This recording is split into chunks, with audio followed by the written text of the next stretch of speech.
Hello everybody, this is Terry coming to you with another video. Today is Saturday. This is the Sabbath. We are keeping the Sabbath today. Birthdays, celebrating birthdays. A lot of people, don't really know that much about where the birthday celebration actually came from. So it's a pagan practice, and it actually comes from the Greeks and the Egyptians that started the celebrating birthdays. So I'm going to let Deacon Ithon actually go into depth on where celebrating birthdays actually comes from. All right, Deacon Ithon, go ahead and take it away. Finish it up. Birthdays first started as a form of protection. It is assumed that the Greeks adopted the Egyptian tradition of celebrating the birth of a god. They, like many other pagan cultures, Other what? Pagan cultures, Pagan, Gentile cultures. Go ahead. thought that days of major change, such as these birthdays, welcomed the evil spirits. So, going again, this is a tradition of man. God gave no ordinance for any man to observe birthdays. It says the Greeks adopted it from the Egyptians, right? Does the Bible record this? Of course it does.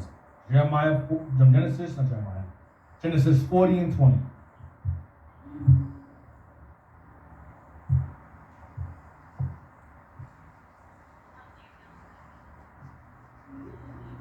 The book of Genesis, chapter 40, and verse 20.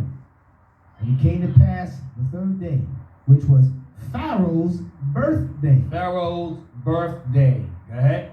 that he made a feast unto all his servants. And he lifted up the head of the chief butler and of the chief baker among his servants. Right, the chief butler and the chief baker, who he eventually killed, he hung him. But the point is that Pharaoh celebrated his birthday. That's an Egyptian. Now, get 2 Maccabees 6 and 7. 2 Maccabees is the time of the Greeks. Okay, it's the Greek king. Let's see what he did. King Antiochus. Bring it out. The Greeks borrowed the customs and the gods of the Egyptians and whitewashed them. That's all they did. Gave them Greek names. 2 Maccabees chapter 6 and verse 7. And in the day of the king's birth, The king's birth, his birthday, go ahead. every month they Because were they celebrated their day of their birth every month. The same day, every month was their birthday. Go ahead.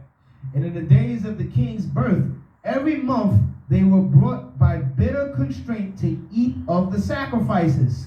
Or feast for that day. Like the Pharaoh had a feast. Go ahead.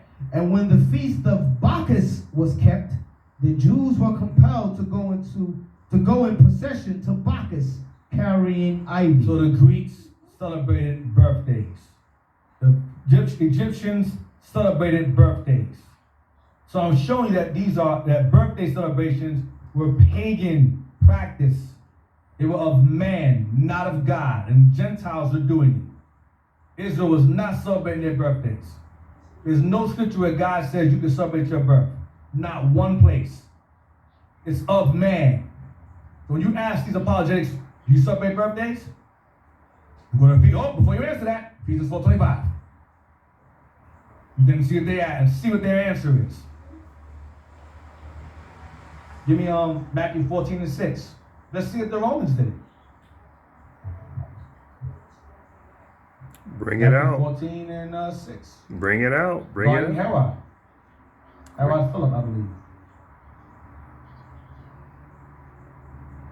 Matthew chapter 14 and verse 6. But when Herod's birthday was kept, the daughter of Herodias danced before them and pleased Herod. So Herod's birthday was celebrated. Herod celebrated his birthday because these guys were Roman consulates. So again, I'm showing you that this is a custom that was done by heathens. All throughout, even if you want to negate the Apocrypha and negate Maccabees, fine. You got Pharaoh and you have Herod. Two heathens observing birthday celebrations. It's not of God. Now, give me the website I sent you on give me